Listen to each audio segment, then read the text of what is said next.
કામરેજના નંસાળ ગામે સાજન હોમ્સના રહીશો રસ્તા પર ઉતર્યા. વરસાદી પાણી નિકાલ ન થવાને લઈને જાતે રસ્તો પરનું પાણી નિકાલ કરવા ઉતર્યા અને નંસાળ ગ્રામ પંચાયત પર રોષ ઠાલવ્યો.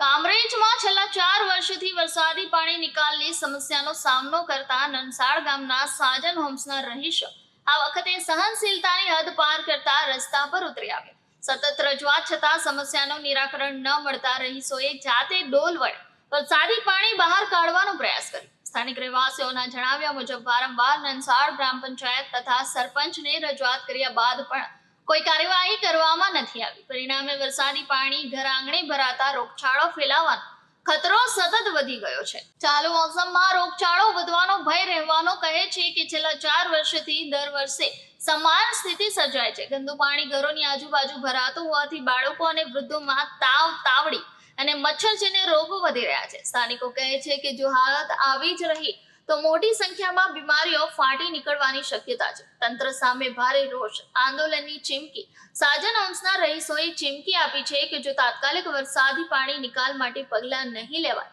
તો તેઓ તાલુકા તેમજ ગ્રામ પંચાયતના કાર્યાલય સામે આંદોલન કરશે.